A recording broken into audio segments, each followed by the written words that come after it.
Hello friends, Arpita રેસીપીમાં તમારું સ્વાગત છે। આજે હું ગુજરાતી હાંડવાની રેસીપી શેર કરીશ, એ પણ હાંડવાના કુકરમાં બનાવેલો। તો રેસીપી એન્ડ સુધી દેખજો। અને ફ્રેન્ડ્સ, જેને સબસ્ક્રાઈબ નથી કરી ચેનલ મારી, તે સબસ્ક્રાઈબ કરી દેજો, લાઈક કરજો અને બને એટલો વિડીયો શેર કરજો। લોટ આપણે પહેલાં પલાળવાનો છે। તો લોટ સાનો હોય છે, આમાં કણકા કોરવું એટલે કે ચોખા અને દાળ મિક્સ કરેલો લોટ આપણે જે દળીએ છીએ એને 2 વાડકા લેવાનો છે અને 1 વાડકો ઘઉંનો કપરો લોટ લેવાનો છે અને 4 થી 5 કલાક છાશમાં પલાળી રાખવાનો છે। હવે આપણે મસાલો લઈશું। આદુના ટુકડા અને લસણ 1 કળી જેટલું ફોલ્યું છે તે લઈ લઈએ અને લીલા મરચાંને ક્રશ કરી લઈશું।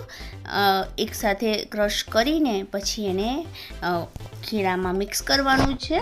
લસણ આદુનું પ્રમાણ જેટલું સારું હશે એટલું હાંડવું વધારે ટેસ્ટી લાગે છે। તો હવે આપણે એને મિક્સ કરી લઈએ। ગોળ 100 થી 150 ગ્રામ લેવાનું છે। 500 ગ્રામ ખીરું છે તો આપણે 100 થી 150 ગ્રામ ગોળ લઈશું, જેથી ખાટો મીઠો હાંડવો વધારે સારો લાગે છે। હવે 1 ચમચી હળદર અને 1 થી 2 ચમચી જેવો ધાણા જીરું પાવડર લેવાનો છે અને ટેસ્ટ પ્રમાણે મીઠું લઈશું।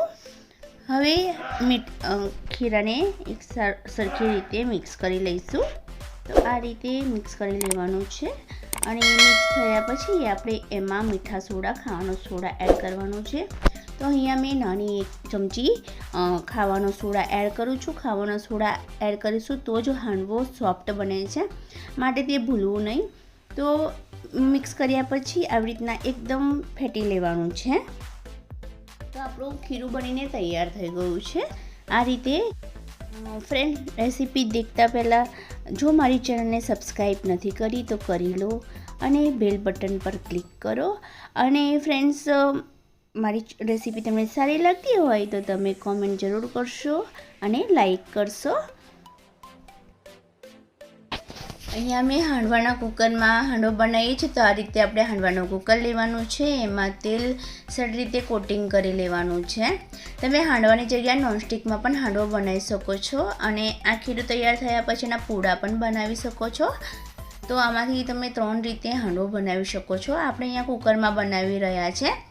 કુકરનો હાંડવો મને ટેસ્ટમાં સારો લાગે છે, માટે મેં કુકરમાં વધારે બનાવું છું। નોનસ્ટિકમાં પણ જલ્દી થઈ જાય છે, કુકરમાં વાર લાગે છે, નોનસ્ટિકમાં જલ્દી થઈ જાય છે।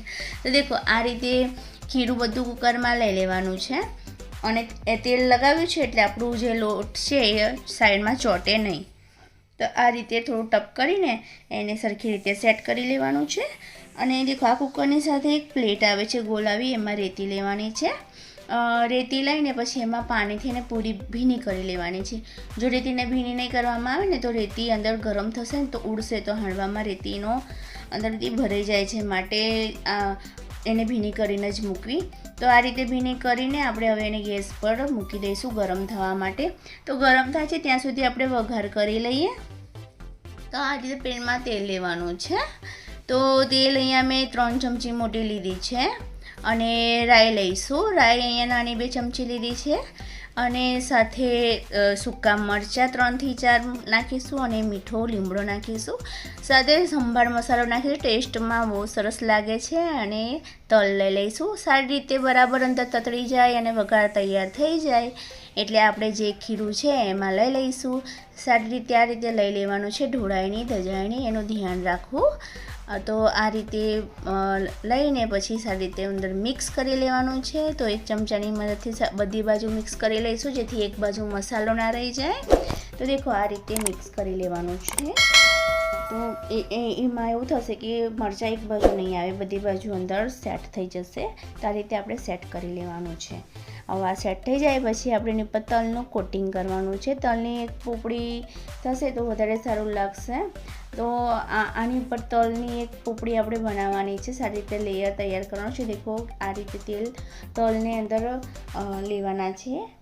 તો આ રીતે તલ છે ને તો લઈશું, તો જ્યારે પોપડી બ્રાઉન થશે ને ત્યારે આનો ટેસ્ટ બહુ સારો લાગે છે અને હાંડવો દેખાવમાં પણ ખૂબ સુંદર લાગે છે।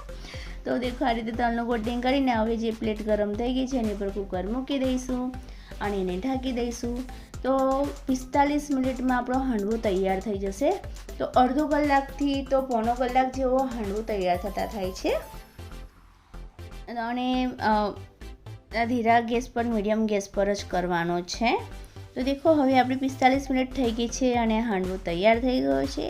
તો હાંડવો થઈ ગયો છે કે નહીં ચેક કરવા માટે આપણે શું કરીશું, તો કોઈ બનતા આવે તો કે ચપ્પાની મદદથી એની અંદર નાખી જોઈશું અને દેખીશું કે એમાં લોટ ચોટે છે કે નહીં.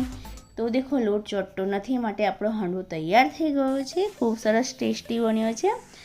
તો તમે પણ આ રેસીપી જરૂર ટ્રાય કરજો. દેખો હાંડવો ખૂબ ટેસ્ટી થયો છે. તો પછી એને સારી રીતે ઠંડો થવા દઈએ, ગેસ બંધ કરી લઈએ.